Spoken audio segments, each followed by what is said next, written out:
కీర్తన గ్రంథంలోకి రండి. ఒక మాట ప్రభు ఇవాళ అక్కడ చదివాం. రాజరాజపేట మందిరంలో ఉదయకాలం ఒక 43వ కీర్తనలో ఇది చూడండి, 3వ చరణం ఉంది. 43వ కీర్తన 3వ చరణం ఒకసారి చూడండి అందరు కూడా. ఏముందంటే, నీ వెలుగును నీ సత్యము బయలుదేరి చేయుము, అవి నాకు త్రోవ చూపును. చూసారా, మనం చాలాసార్లు ప్రభు దగ్గర అయ్యా అది ఇవ్వు ఇది ఇవ్వు అని అడుగుతూ ఉంటాం. ధనం త్రోవ చూపించదు, లేకపోతే లోకంలో ఉన్న ఆస్తిపాస్తులు, లేకపోతే అందచందాలు వినాలి అవి త్రోవ చూపం మనకి. ఆ భక్తుడు అడుగుతున్నాడు, ఏమని అడుగుతున్నాడంటే, నీ వెలుగును నీ సత్యమును బయలుదేర చేయుము. అయ్యా నాకు కావాల్సింది ఏంటో తెలుసా, నీ వెలుగు సత్యం. వెలుగు అంటే అందుకే దావీదు అన్నాడు, నీ వాక్యము నా పాదములకు దీపము, నా త్రోవకు. వెలుగంటే ఏంటి? వాక్యం, సత్యం. ఆయనే సత్యం, ఆయన తప్ప ఇంక సత్యం ఎవరు లేరు. కాబట్టి ఈ సత్యము వెలుగు మనకు వచ్చినప్పుడు మన జీవితాల్లో ప్రతీది కూడా ప్రభువుకు అసాధ్యమైంది ఏదీ లేదు. ఒకవేళ నాకున్న పరిస్థితి తాత్కాలికమే, ఈరోజు బాగోపోయినా మరొక క్షణం నాకు జయం. నేను ఓడిపోయేదాన్ని కాదు, ఎప్పుడు నేను గెలవడానికే దేవుడు నన్ను పుట్టించాడు. నా పుట్టుకే ఒక గెలుపు, నా డిఎన్ఏలో ఒక గెలుపు ఉంది. ఆ డిఎన్ఏ యేసయ్య డిఎన్ఏతో కలిసిందంటే వాటం అనేది మనకి లేనే లేదు. అది రోగం అవ్వనివ్వండి, సమస్యలు అవ్వనివ్వండి, కష్టాలు అవ్వండి, ఇరుకులు ఇవ్వండి, ఏదైనా సరే దేవుడు మనకు జయమే ఇస్తాడు. దేవునికి స్తోత్రాలు చెల్లిద్దాం. హల్లెలూయా, హల్లెలూయా. చూడండి, యోసేపుకి అన్నలు ఏదో పాడు చేద్దాం అనుకున్నారు, కానీ దేవుడు ఏం చేశాడు? ఆ కీడును మొత్తాన్ని కూడా ఏం చేశాడు? మేలుగానే. ఆ గోతులో పడేయడం వల్ల ఆ తీసుకెళ్ళి ఏం చేశారు? వాళ్ళకి అమ్మారు. అక్కడ నుంచి పోతీఫర్ ఇంటికి వెళ్ళాడు. పోతీఫర్ ఇంట్లో ప్రాబ్లం వచ్చి జైలుకి వెళ్ళాడు. జైలుకి వెళ్ళకపోతే కలభావం చెప్పేవాడు కాదు, ఆ యొక్క అన్నలకి మళ్ళీ ఫుడ్ పెట్టే పరిస్థితిలో వచ్చేవాడు కాదు. కాబట్టి ఏ పరిస్థితి ఉన్నా ప్రతి పరిస్థితిని దేవుడు మనకు మేలుగానే మారుస్తాడు. నమ్మినోళ్ళు దేవునికి స్తోత్రాలు చెప్పండి. పక్కన వాళ్ళతో చెప్పండి, మీరు ఏ పరిస్థితిలో ఉన్నారో నాకు తెలియదు కానీ ఆ పరిస్థితి మీ మేలు కోసమే అని చెప్పండి. ఇప్పుడు అర్థం కాదు మీకు, అది మీకు అర్థం కాదు ఇప్పుడు, అయినా అది మన మేలు కోసమే. దేవునికి స్తోత్రాలు చెల్లిద్దాం. ఎందుకంటే మనం ఆరాధించే దేవుడు మనకు మేలు చేసే దేవుడు కానీ కీడు చేసే దేవుడు కానే కాదు. ఎందుకంటే మిమ్మల్ని గూర్చి ఉద్దేశించిన సంగతులు నాకు తెలుసు, అవి మేలుకరమైన ఉద్దేశాలే కానీ హానికరమైనవి కానే కాదు. దేవుడు మనకు హాని చేసే దేవుడు కాదు. దేవునికి స్తోత్రాలు చెప్పండి. పక్క వాళ్ళు చెప్పండి, నా ప్రభు నాకు హాని చేయడు అని చెప్పండి. నా ప్రభు నన్ను నష్టపరచడు అని చెప్పండి. నష్టపరిచే దేవుడు కాదు. నష్టంలో నుంచి, కష్టంలోంచి, ఇబ్బందుల్లోంచి, శ్రమల్లోంచి లేవనెత్తేవాడే మన ప్రభు. దేవునికి స్తోత్రాలు చెల్లిద్దాం. అందరూ రెండు చేతుల పైకి దేవునికి స్తోత్రాలు చెప్పండి. హల్లెలూయా, హల్లెలూయా. చాలామంది అనుకుంటున్నారు, అయ్యో ఈరోజు పనికి వెళ్ళకపోతే నేను నష్టమైపోతాను, ఈరోజు పనికి వెళ్ళకపోతే అవి నేను కట్టలేను. అమ్మా మాట్లాడు మాకు. ఈరోజు పనికి వెళ్ళకపోతే నేను అది చేయలేను, ఇది చేయలేను అనుకుంటున్నారు. అదంతా ఉట్టి మాట. పనికి వెళ్ళకపోయినా దేవుడు నిన్ను పోషించగలడు. ఆదివారం ప్రభువుకి ఇస్తే ఈ వారం అంతా దేవుడు నిన్ను పోషించి సంరక్షించి పనికి కావలసిన శక్తి సామర్థ్యాలను నువ్వు చెయ్యలేని విస్తారమైన పనిని ఇవ్వగలడు. అది అంతేగాని ఈరోజు నేను పనికి వెళ్ళకపోతే రేపు నా బతుకు లేదని ఆలోచన ఉంటే దానివల్ల నో యూజ్. దేవునికి స్తోత్రాలు చెల్లిద్దాం. అంటే నీ జీవితంలో పనికే ప్రాధాన్యత కానీ పనిచ్చే దేవుడికి ప్రాధాన్యత నీకు లేదు అని అర్థం. దేవునికి స్తోత్రాలు చెల్లిద్దాం. హల్లెలూయా. అర్థమైన వాళ్ళు దేవునికి స్తోత్రాలు చెప్పండి. పక్కన వాళ్ళని అడగండి, ఏమైనా అర్థమవుతుందా అని అడగండి ఒకసారి. ప్రతి వారం వింటున్నారు, ఏమైనా అర్థమవుతుందా అని అడగండి ఒకసారి, మళ్ళీ అడగండి. దేవునికి స్తోత్రాలు చెల్లిద్దాం. కొంతమందికి ఎంత చెప్పినా కానీ చెవిటోడు చెవిలో ఏం ఊదామంట? అలా ఉంటారు. కొంతమంది బుర్ర పరిపక్వత రాదు, బుర్ర రెన్యూ అవ్వదు, బుర్ర మారదు, ఎప్పుడు చూసినా అదే పరిస్థితిలో ఉంటారు. అలా ఉండటానికి వీలు లేదు. దేవునికి స్తోత్రాలు చెల్లిద్దాం. ఎందుకంటే మనం దేవుని బిడలం. దేవునికి స్తోత్రాలు చెప్పండి. హల్లెలూయా. మనం ఎవరో యేసయ్య బిడలం. మనం దేవునికి స్తోత్రాలు చెల్లిద్దాం. ప్రభు రక్తం చేత కొనబడిన వాళ్ళు, కనబడిన వాళ్ళు, ప్రభు రక్తం చేత, వాక్యం చేత మనము పుట్టిన వాళ్ళం. దేవునికి స్తోత్రాలు చెల్లిద్దాం. హల్లెలూయా. కాబట్టి అందరూ కూడా చక్కగా సంతోషంగా ఉండండి. ఎవరు బాధపడొద్దు, దిగులు పడొద్దు, చింతపడొద్దు. మీకున్న సమస్యలన్నీ తాత్కాలికం అని చెప్పండి. దేవునికి స్తోత్రాలు. పక్కన వాళ్ళు చెప్పండి, మీ సమస్యలన్నీ వెళ్ళిపోతాయి అని చెప్పండి, ఆవిరిలాగా అయిపోతాయి అని చెప్పండి. సమస్యలు ఏమైపోతాయి? ఆవిరిలాగా. ఎందుకు అయిపోతాయి అంటే ప్రభు మనతో ఉన్నారు. దేవునికి స్తోత్రాలు చెల్లిద్దాం. హల్లెలూయా. చూడండి, ఈరోజు ఒక మంచి వాక్య భాగాన్ని మనం చూద్దాం. ఫిలిప్పీలకు రాసిన పత్రిక 2వ అధ్యాయం 5వ వచనం. ఫిలిప్పీలకు రాసిన పత్రిక 2వ అధ్యాయము 5వ వచనం మనం చదువుకుందాం. 2వ అధ్యాయము 5వ వచనం. 2వ అధ్యాయము 5వ వచనం చదువుకుందాం. హల్లెలూయా. హల్లెలూయా. మీరు అలా నీరసంగా ఉంటే దేవుని వాక్యం కూడా మీ బుర్రకి ఎక్కదు. కాబట్టి మీరు ఏం చేయాలి తెలుసు? సంతోషంగా ఉండాలి, దేవుని సన్నిధిలో హ్యాపీగా ఉండాలి. దేవునికి స్తోత్రాలు చెల్లిద్దాం. హల్లెలూయా. మీరు నీరసంగా ఉన్నంత మాత్రం పరిస్థితులు మారో. దేవునికి స్తోత్రాలు చెప్పండి అందరూ కూడా. హల్లెలూయా. హల్లెలూయా. క్రీస్తు తీసారా? 2వ అధ్యాయం 5వ వచనం. క్రీస్తు యేసుకు కలిగిన ఈ మనస్సును మీరు కూడా కలిగియుండుడి. ఏంటంటే చెప్పండి అందరు కూడా. క్రీస్తు యేసుకు నాకు కలిగిన ఈ మనస్సును మీరందరూ కూడా ఏం చేయాలంట? కలిగి ఉండాలి. ఈరోజు క్రీస్తు యేసుకు ఏ మనసు ఉందో అది మనం చూద్దాం. దేవునికి స్తోత్రాలు చెల్లిద్దాం. హల్లెలూయా. హల్లెలూయా. అందరూ ఒకసారి చప్పట్లు కొట్టి దేవునికి స్తోత్రాలు చెప్పండి. గట్టిగా దేవునికి చప్పట్లు కొట్టండి. హల్లెలూయా అంటున్నారు. మనుషులు ఇక్కడ లేరు. దేవునికి స్తోత్రాలు చెల్లిద్దాం. సరిగా కొట్టి దేవునికి స్తోత్రాలు చెప్పండి గట్టిగా. హల్లెలూయా. హల్లెలూయా. హల్లెలూయా. హల్లెలూయా. ఈ ఫిలిప్పీలకి అపోస్తలుడైన పౌలు ఈ ఫిలిప్పీ పత్రిక రాశాడు. అపోస్తలుడైన పౌలు అపోస్తలుగా మారక ముందు ఆయన సౌలుగా ఉండేవాడు. యూదుల్లో పుట్టాడు. మరి గమాలియేలు పాదాల దగ్గర ధర్మశాస్త్రాన్ని బాగా చదువుకున్నాడు. ఆ చదువు ఆయన ఏం చేసిందంటే యేసు ప్రభువుని నమ్మలేని స్థితిలోకి, యేసయ్య బిడ్డలు హింసించే స్థితిలోకి నడిపించింది. ఒక మత ఛాందసవాదిగా మారిపోయాడు, ఒక టెర్రరిస్ట్గా మారిపోయాడు. యేసు ప్రభు నమ్ముకున్న వాళ్ళందరినీ కొట్టడం, ఎక్కడ ప్రార్థన జరిగితే వాళ్ళందరినీ ఈడ్చుకురావడం, జైల్లో వేయడం, బెత్తాలతో కొట్టడం, కొరడాలతో కొట్టడం చేస్తున్నాడు. ఒకరోజు తనున్న ప్రాంతం అంతా కూడా చేసినాక ఇంకొక ఆలోచన వచ్చింది. దమస్కులో కూడా కొంతమంది ఉన్నారంట. ఇండియన్ రివైవల్ చర్చ్ అని ఒక సంఘం ఉందంట. వాళ్ళు బాగా దేవునిలో సాగుతున్నారంట. కాబట్టి వాళ్ళని కూడా కొట్టాలని చెప్పి పర్మిషన్ తీసుకుని దమస్కి సైన్యాన్ని తీసుకుని గుర్రాలతో వెళ్ళిపోతున్నాడు. దమస్కు మధ్యలోకి వెళ్ళగానే మరి ఆ సౌలుకి ఒక ఎన్కౌంటర్ జరిగింది. పరలోకం నుంచి వెలుగు వచ్చి ఆయన్ని కొట్టింది. ఆ వెలుగు కొట్టగానే వెళ్ళి ఆ గుర్రం మీద నుంచి కింద పడిపోయాడు. పడిపోగానే గుడ్డోడైపోయాడు.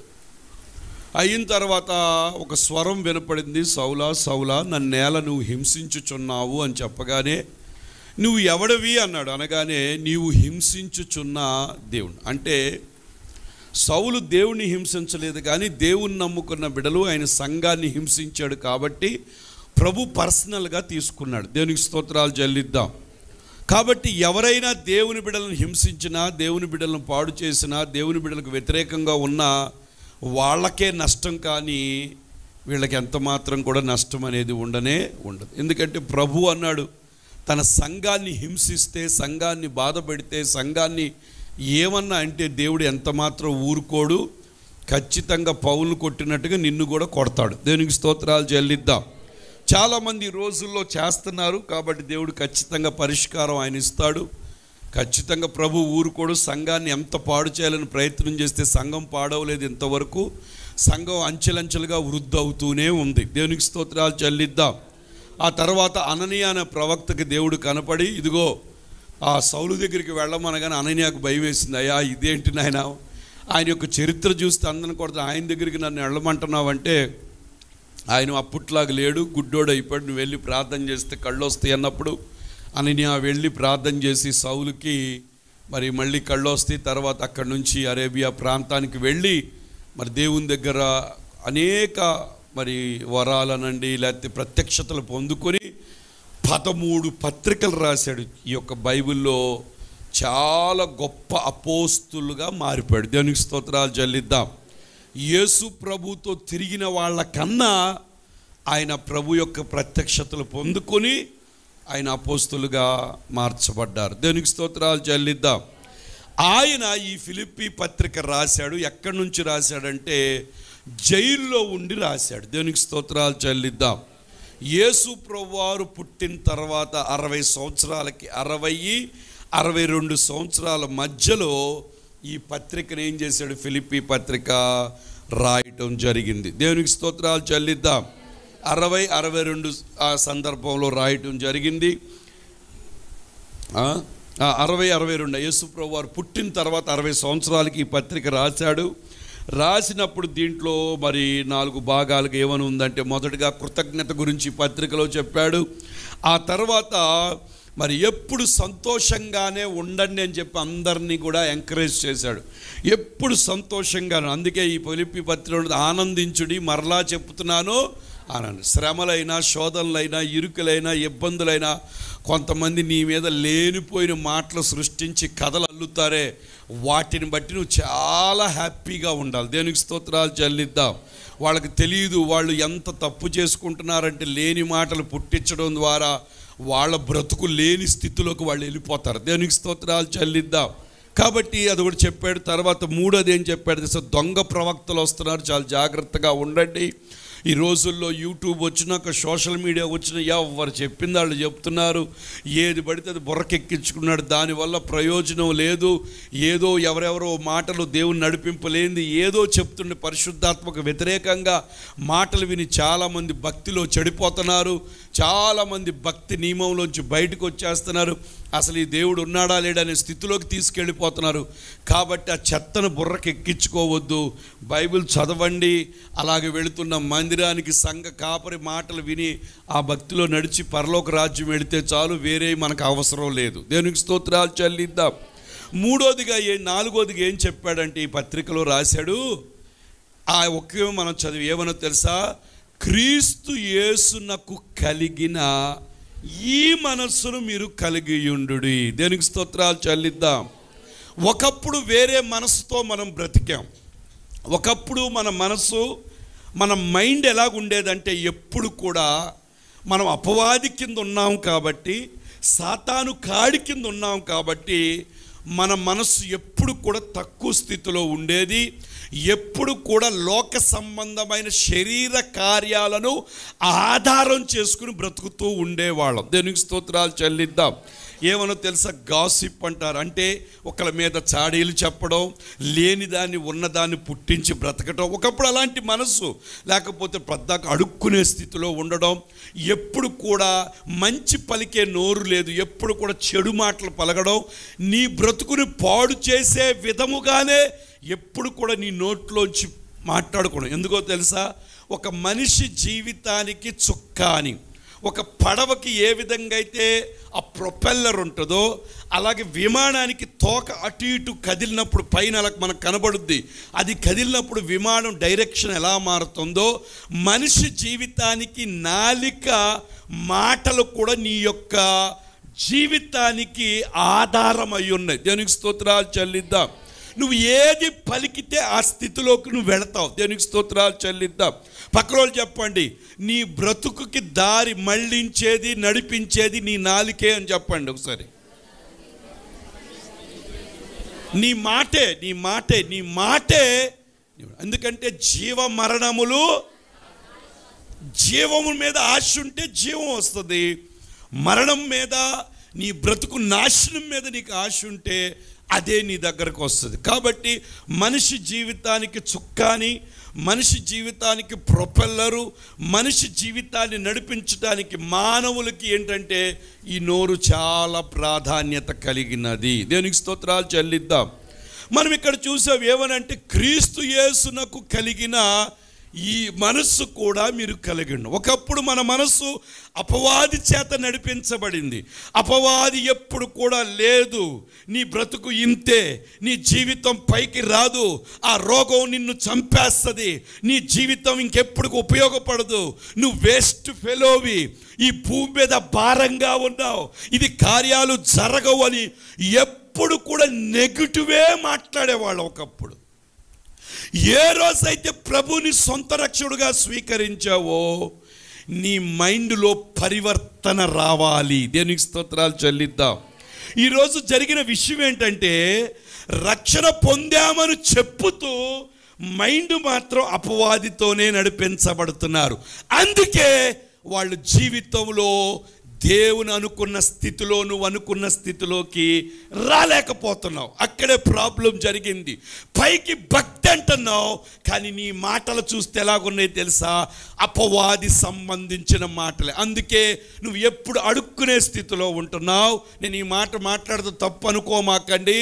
ప్రభు బిడ్డలంట అప్పు ఇచ్చే స్థితిలోనే ఉంటారు, కానీ అప్పు చెయ్యరు అని రాయబడి ఉంది. దేవునికి స్తోత్రాలు చెల్లిద్దాం. హల్లెలూయా. ప్రభు చెప్పారు, దొంగతనానికి, హత్యలు చేయడానికి, నాశనం చేయడానికి వస్తాడే కానీ మరి దేనికి రాడు. నేనైతే నా గొర్రెలకు జీవమును, అది సమృద్ధి ఉండటానికి నేను వచ్చానని ప్రభు చెప్పాడు. ప్రభు ఇంకొక మాట చెప్పారు, నా బిడ్డలు తలగానే ఉంటారు కానీ తోకగా ఉండరు.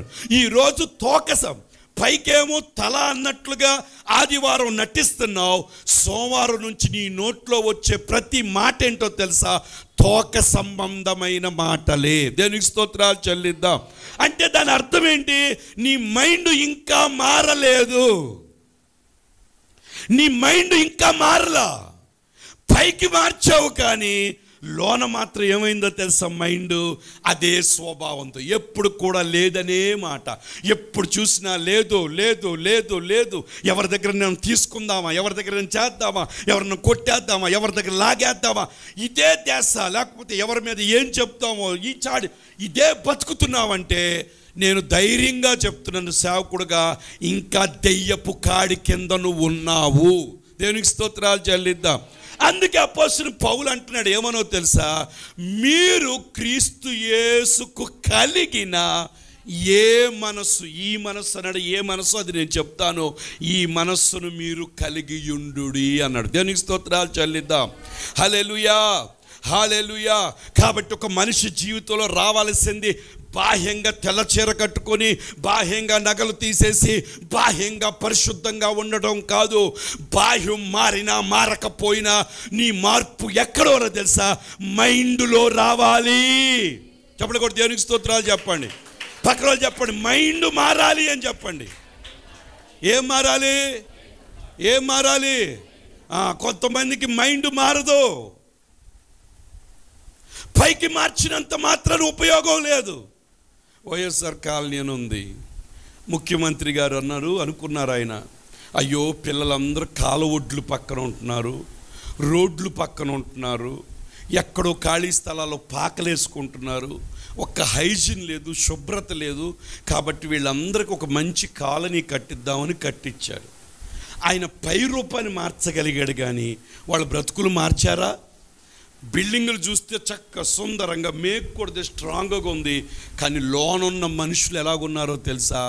సేమ్ అదే గంజాయి తాగుతున్నారు, సేమ్ అదే వ్యభిచారం చేస్తున్నారు, సేమ్ అదే పాడు పనులో బ్రతుకుతున్నారు. ఒక్కళ్ళు ఇల్లు మారింది కానీ మనుషులు బ్రతుకులు మాత్రం మారినయా? మారలా. నువ్వు అలా ఉండటానికి వీల్లేదు. నీ బుద్ధి మారాలి, నీ మైండ్ మారాలి, నీ బతుకు మారాలి. దేవునికి స్తోత్రాలు చెల్లిద్దాం. హల్లెలూయా.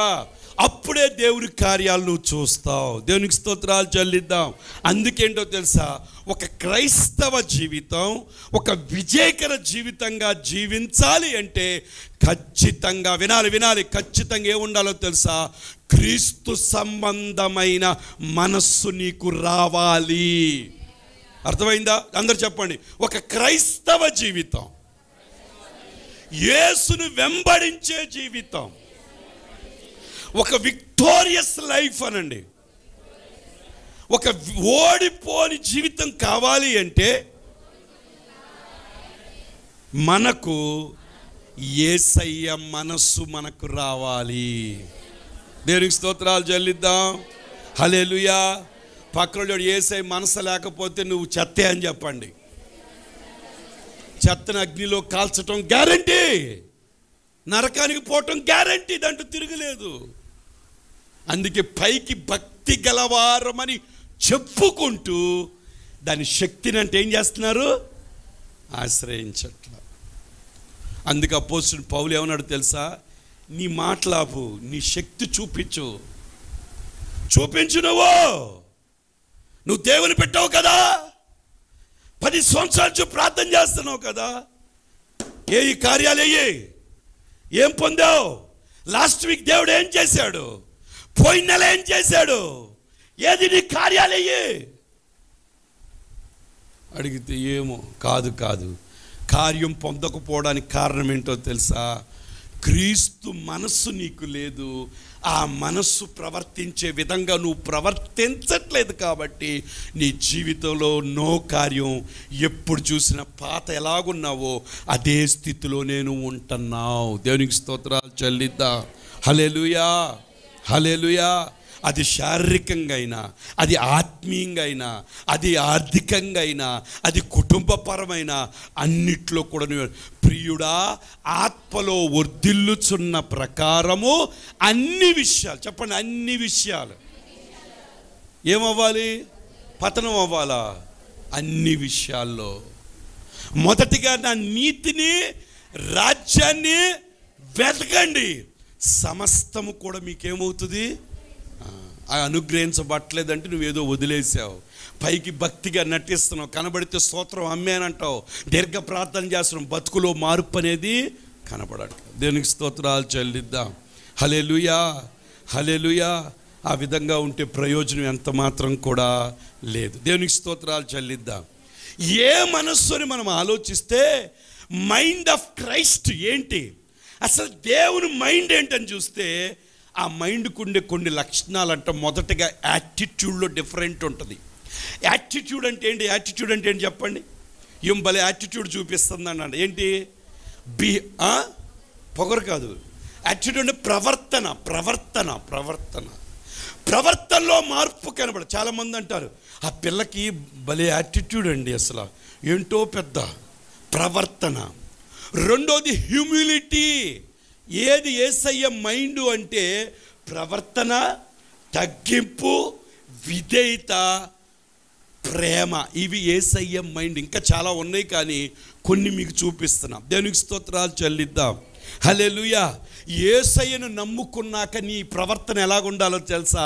చాలా కొన్నిసార్లు నా ప్రవర్తనకి చాలామందికి అసూయ పడుతూ ఉంటుంది. నేను ఫీల్ అవ్వను, నా ప్రవర్తన అలాగే ఉండాలి. దేవునికి స్తోత్రాలు చెల్లిద్దాం. నేను మీకోసం చేయట్లా. నేను ఎవరిని సంతోషపెట్టాలి? నేను మనుషులు సంతోషపెట్టాలా? అయ్యో పక్కన దానియేలు ఏంటి పాస్టర్ గారు ఎప్పుడు నిన్న మన పెద్ద పండు రోజు మేము ఇద్దరం కలిసి నీళ్లు కొడతాకి నన్ను వెళ్తాం. పొద్దున్నే వస్తాడు, ఇద్దరం కలిసి వెళ్తాం. వెళ్ళేటప్పుడు మీరు నమ్మరు, ఏది కనపడిన బండి ఆపేస్తున్నా, కొనుక్కుంటున్నా. ఆడికి అర్థం కావట్లా. ఈ తేగలు కనపడితే ఆపేస్తున్నాను, తర్వాత బొప్పస్ కానీ అది ఏంటి అన్న అసలు ఈ పరిస్థితి. నేను అన్నారే ఏంట్రా నేను చేసే పనికి నీకు కంగారు పడుతుంది. అవునన్న అందరు నిన్ను అనుకుంటున్నారు పాస్టర్ గారికి బాగా డబ్బు ఉందని. అరే నిజంరా, నా తండ్రి మా నాన్న యేసయ్యరా. మా నాన్న ఈ నాన్న కాదు, మా నాన్న యేసయ్యరా.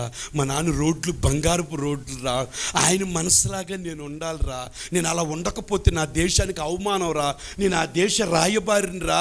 నేను నీ దగ్గర అమ్మ పండుగడు చూస్తున్నాడని నీరసంగా పండు అరే అంటే నేను అరే బొప్పస్కే భలే ఉంది బేరమాడి వెళ్ళిపోతే పండు ప్రేరేపించబడి అయ్యో పాస్టర్ గారు పాపం అయ్యో పప్పాయ కొనుక్కోలేపాడని ఆయన 2 పప్పాయలు కొనుక్కొచ్చిన. పక్కన చెప్పు మన పాస్టర్ గారికి అంత అవసరం లేదని చెప్పండి. హల్లెలూయా, హల్లెలూయా, హల్లెలూయా. కొంతమంది నటిస్తారు, మీకు తెలుసా? ఏమి లేదు.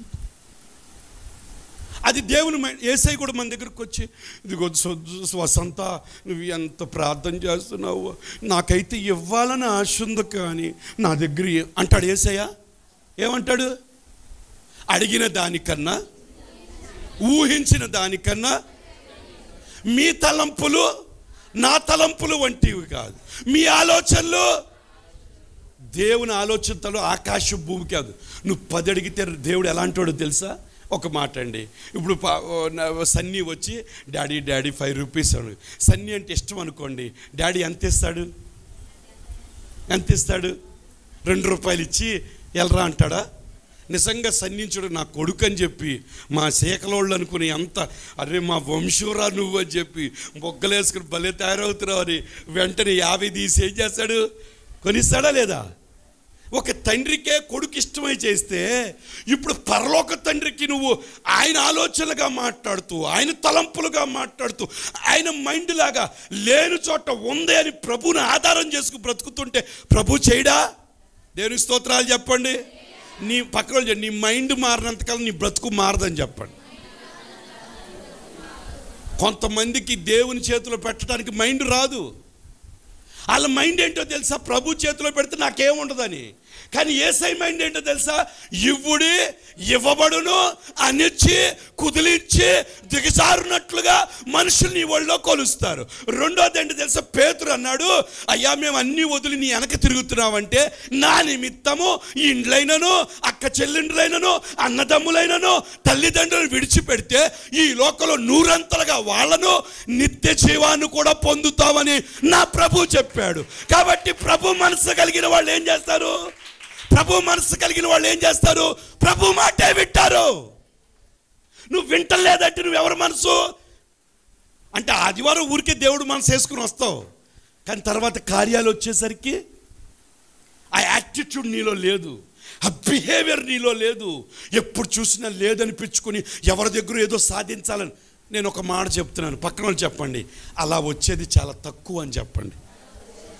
అలా వచ్చేది కానీ ఒకరోజు అంటే ఒక పిల్లోడు ఒక బడ్డీ కొట్టు ముందు నుంచి చూస్తున్నాడంట. అలాగే ఆ షాప్ కీపర్ చూస్తే పిల్లోడు చాలా బొద్దుగా ఎర్రగా మన సన్నీలాగా ఇంకా లాగున్న డబ్బులుండి బొగ్గలేసుకుని, మా జూబాబు ఉండేవాడు, ఆడు సాయం చూపిస్తాను, మొహం నాకు చేతి సరిపోయేది కాదు, ఇంత బొగ్గలేసుకుని అట్లా చూస్తూ ఉన్నాడు. ఆయన అడిగాడు, బాబు ఏంట్రా అంటే, అంకుల్ చాక్లెట్ అన్నాడు. ఆయనకి ప్రేమ పుట్టే బొడ్డోని చూసి, అరే నువ్వు తీసుకో అన్నాడు. అరగంట అయినా తీసుకోవట్లేదంట. ఏంట్రా నువ్వు తీసుకోవట్లేదు? మీరే ఇవ్వండి అంకుల్ అన్నాడు. సరే అని చెప్పి ఆయన ఏం చేశాడు, చేతిలోంచి తీసి ఇచ్చాడు. ఈయనకి డౌట్ వచ్చింది, అరే నిన్ను తీసుకోమంటే నువ్వు తీసుకోలేదు, నన్నేమన్నావు ఏంట్రా అంటే, అంకుల్ నా చెయ్యి చిన్నదిగా తీసుకుంటే 2 వస్తాయి, మీ చెయ్యి పెద్దదిగా 10 వస్తాయి, అందుకే మిమ్మల్ని లేవమన్నాను. దేవునికి స్తోత్రాలు చెల్లిద్దా? చూసారు యాటిట్యూడ్ ఎలాగుందో? మనమేమో దానియేలుతోనే మంచుకుంటే దానియేలు 10 వంతు ఇస్తాడు. నేను మాట చెప్పనా, దానియేలు 10 వంతు ఎగ్గొట్టినా నా దేవుడు ఎక్కడి నుంచి తేవాలో ఆయనకి తెలుసు. దేవునికి స్తోత్రాలు చెల్లిద్దాం. హల్లెలూయా. అది ఆయనకి ఆశీర్వాదం, ఆయన పోగొట్టుకుంటున్నాడు. క్రీస్తు మనస్సు ఎప్పుడు లేఖిగా చూసేది. యేసు ప్రభువారు, అమ్మ మీరు ఏమనుకోమ్మా, అక్కడ మీ కోరికలు చూస్తే చాలా పెద్దగా ఉన్నాయి, నేను ఇవ్వలేను, పరలోకంలో డబ్బులన్నీ అయిపోయినాయి అని అంటాడు ప్రభు. ఆకాశం నాదే, భూమి నాదే, ఆకాశం నా సింహాసనం, భూమి నా పాదపీఠం, కొండలు నావే, బంగారం నాదే, వజ్రాలు నా, మొత్తం నావే. దేవునికి స్తోత్రాలు చెల్లిద్దాం. ఆ దేవుడు నీ దేవుడు. కాబట్టి ఇప్పుడు నీ యాటిట్యూడ్ ఎలాగుండాలి? ప్రతిదాని కొంతమంది అంటారు, పాస్టర్ గారు మీరు అదేస్తే బాగుంది, అది లేదు ఇది లేదు, ప్రభు దేవునికి స్తోత్రాలు చెల్లిద్దాం. అవును, మన మనసుకి ఎలాగ అనిపిస్తుంది? ప్రభు చేయలేడా? కొన్నిసార్లు నాకు చెప్తానంటే ప్రభు చేస్తాడు. నా ప్రభుని బట్టి చెప్తున్నాను, నా ప్రభుకి అసాధ్యమైంది ఏది లేదు. ఆయన నాకు చెప్పాడు ఏమన్నా తెలుసు, నా ముందు నిలబడి, నా కుమారుడా సర్వ శరీరులకు దేవుడను నేను, నాకు అసాధ్యమైంది ఏదన్నా ఉందా అని నా చెవులో వినపడతా ఉంటుంది. అందుకే నా యాటిట్యూడ్ ఎలాగుంటుందో తెలుసా?